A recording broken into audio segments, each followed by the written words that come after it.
I could not have dreamed big enough to imagine that this day would ever come. I started playing football 15 years ago, and I fell in love. I actually fell in love as a little kid, but I didn't have a chance to play until after college. And I changed my whole life around to be able to make that happen. I still remember the day I got my first check to turn pro as a player. And it was 2004. We won our first championship, and I got a check for $12. It was $1 a game, but that's what technically made us pro. And that was before the time when you could take a picture of the check and keep it. It was either you cash it or you keep it. So I kept it. And, it's kind of special. I bring it with me everywhere. It's actually in my purse upstairs. But I didn't start playing football to be here. I didn't even dream that it was possible. And I think the beauty of this is that though it's a dream I never could have had, now it's a dream other girls can grow up and have. Jen Welter is blazing the trail as the first full-time female coach to pace the sidelines in the NFL. What does this groundbreaking development mean for the growth of the game and the future of women taking a more prominent role in male-dominated sports? Mikel Ramos, co-host of the Flex Zone, joined me earlier this week to provide a most intriguing perspective on this fascinating topic. So, first of all, Mikel, welcome to the Two Man Advantage podcast. We're excited to talk to you about this most intriguing issue this afternoon. Thank you for having me. I appreciate you guys. So, the NFL obviously made history and blazed the trail of the Arizona Cardinals with Jen Welter becoming the first female coach in the NFL. So could you tell me your thoughts on how that'll grow the game and the impact of that hiring from your perspective?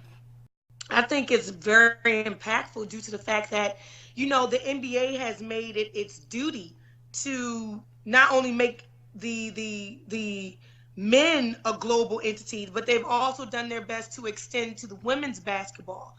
And that's been a wonderful thing as far as David Stern and then Commissioner Silver taking that on.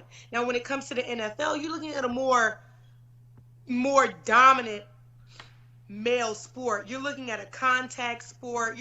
When you think of football, you think of the beast, you think of the monster, you think of male-on-male contact. So to bring a woman in that arena where you may not see it as much, it's kind of different for the NFL. It's showing that the NFL and Roger Goodell and their front office is evolving to want to do stuff like that. It's good to see us there, but in all actuality, we still have a long way to go. Now, when you look at Jen Welter's football resume, she's got 2 gold medals, and she's also she holds a master's degree in psychology, and she also played professionally in the Women's Football League. So how do you think her previous experience playing football will help her translate to the NFL level? I mean, you got to know the X's and O's, right? Yeah. So it helps a lot because, especially as a woman, because whatever you're participating in, depending on the field, you're kind of sort of expected to not know. Mm-hmm. So if she just walked in there with a psychology degree, that's all well and fine.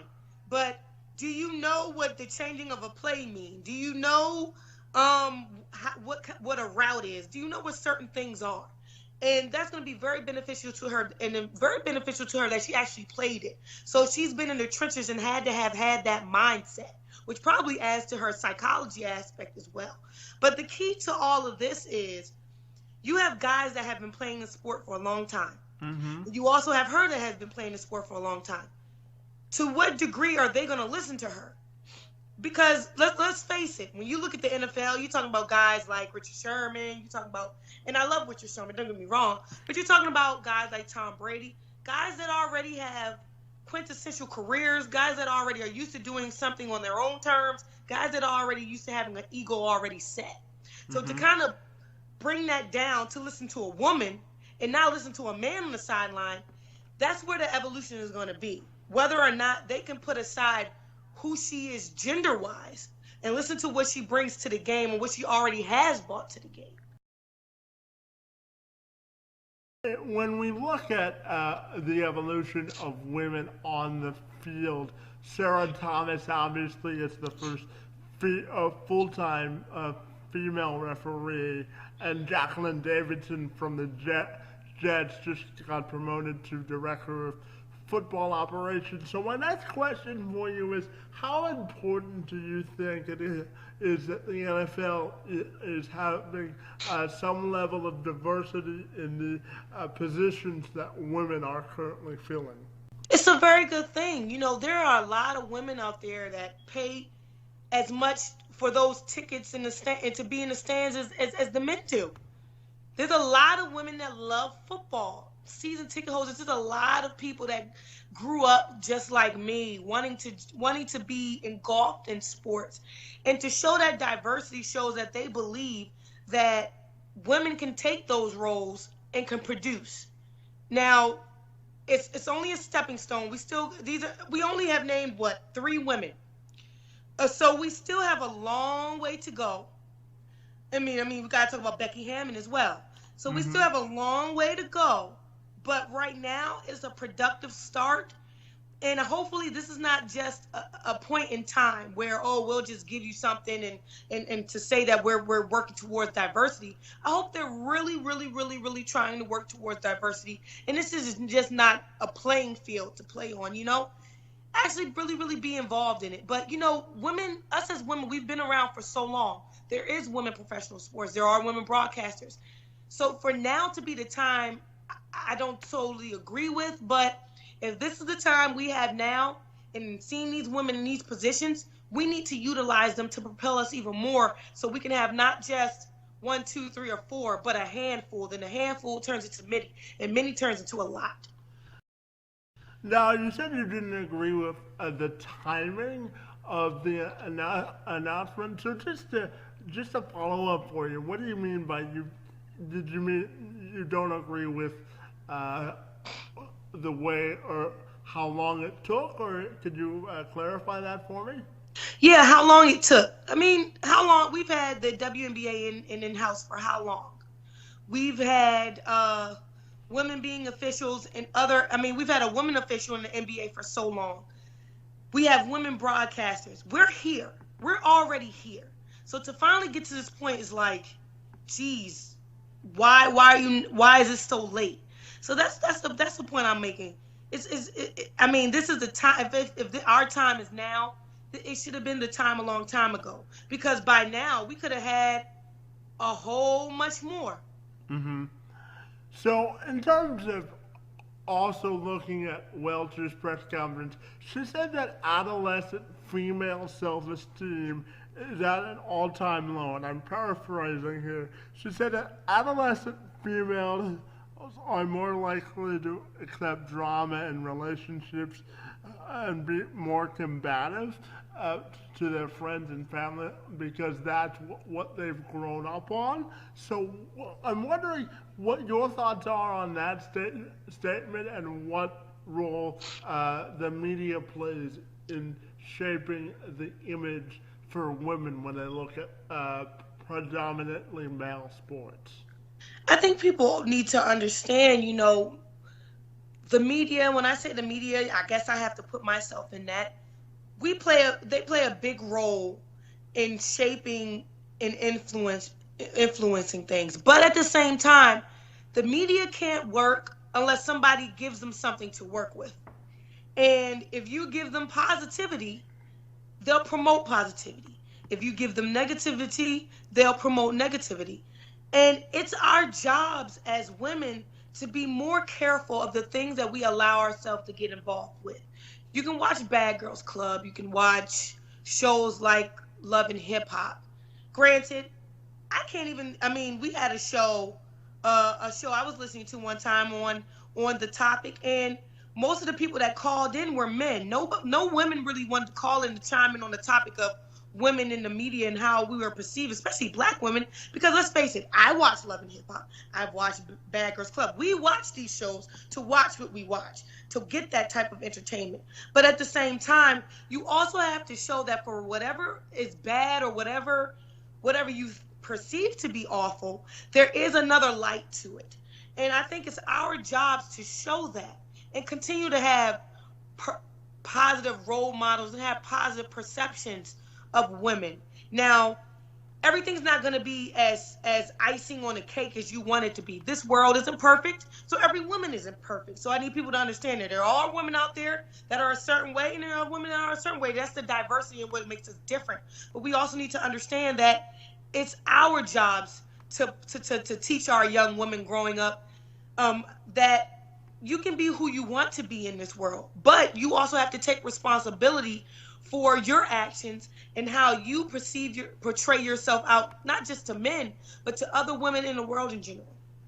Now, when we look at perceiving women in a different light when it comes to predominantly male sports, how do you think women that are interested in getting into this arena can be judged on their intelligence rather than their perceived beauty and based on the content of what they know about the game itself? Let's face it. The average guy that's going to turn on his television, if he sees me on the sideline, he's not just looking for the X's and O's. He's also looking for a pretty face. Mm-hmm. So unfortunately, we are also fillers of what the image of TV is. I'm not going to use my beauty for evil in a sense, but I can't help the fact that I'm a beautiful black woman. You feel me? Mm-hmm. So I can't hide, or other women for that matter cannot hide.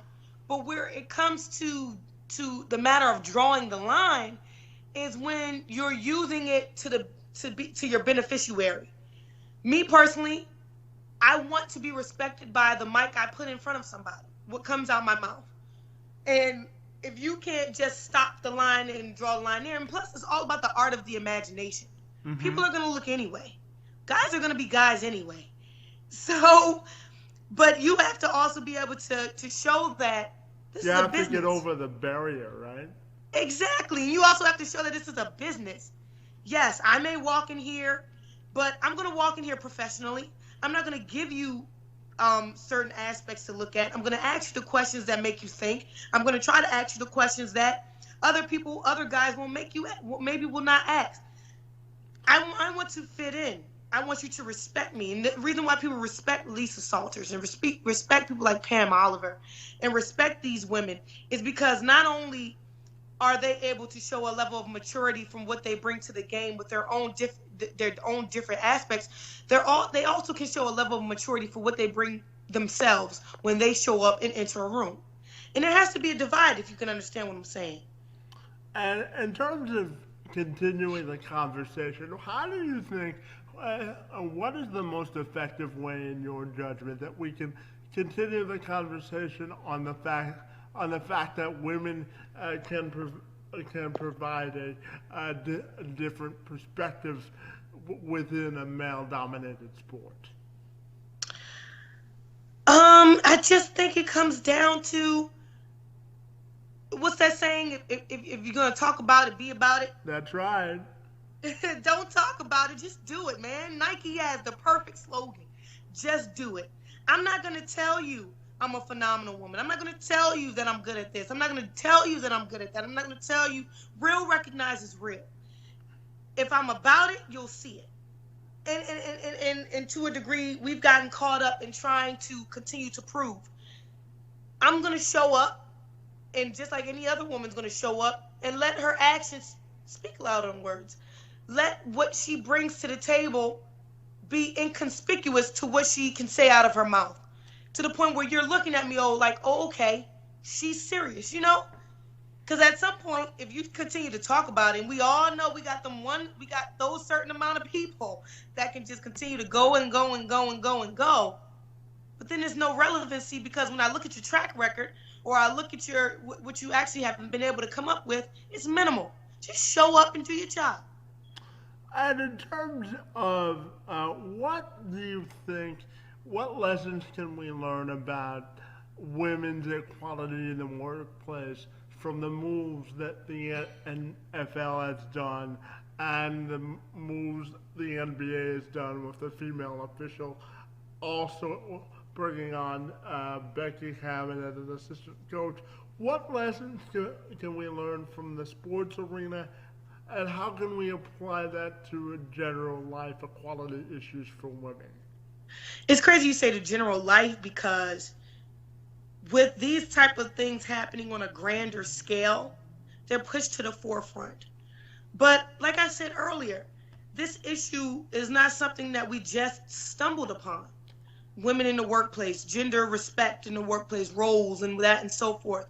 Women taking male-dominated jobs. This is something that's been reoccurring for years. Something that obviously is going to continue to be in a cycle. Because just as much many triumphs as we have, there's some woman out there that probably didn't get the job she wanted because she was overlooked by a guy, or because she wasn't sexy enough and that's not what she was trying to portray, or whatever you have to. We have a long way to go, wholeheartedly in this country, period. But things like this, when you're able to celebrate them, and even if they don't work out, to see them on paper means a lot. You know, when I was 9 years old, you know, I always knew I wanted to do sports. I always knew that I wanted to be around it and talk about it. And I remember watching the NBA on NBC. You remember when Ahmad Rashad and everybody was on there and the Bulls were winning? Time ago, absolutely. Yeah. Gotta love that theme. Gotta love this theme song right now. Oh, man. I remember that song like it was yesterday. I could sing it from start to end. Well, hum it, because there was never really any words. Yeah. But back in the day when the Bulls were winning everything and Michael Jordan was really in his prime, so about 96, 97 before he retired his final time. And I didn't know what I wanted to be. I didn't know how I would fit. And I turn on my TV and I see Hannah Storm. Mm-hmm. And my life made sense. So when we look at Jen Welter's press conference, what do you think was the biggest takeaway from your perspective? I thought she was very sincere. You could tell this is something that she's been waiting for her career, but you also got a sense that she understood her role. She understood that in being in such a position, it holds a lot of weight. You could tell she feels the pressure, but you can also feel as though that she wants to be the voice. She wants to be that person, excuse me, to show other women, especially young girls. She really wants to impact people by what she's doing, and that's beautiful. And when you listen to what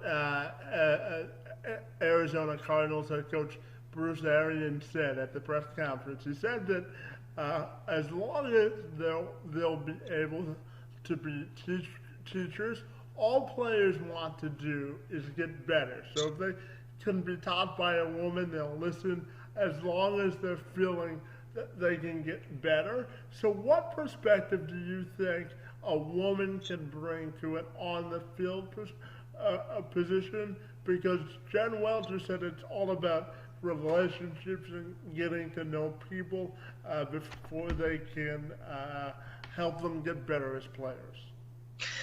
I mean, she's going to have to walk in there knowing that she's not entitled for these guys to just drop what they're doing and listen to her. She's going to have to understand that she's going to have to sit down and build relationships with these players. Let them know her. Let them get a feel for her, not just from the resume that she has on paper, but from who she is as a person. And once you can do that, you can build trust. And once you build trust, you can build a dynasty. You can build a dynasty that wins. Because Bruce Arians, and this is no coincidence, Bruce Arians spent the last, 2 years of his life fighting for his life.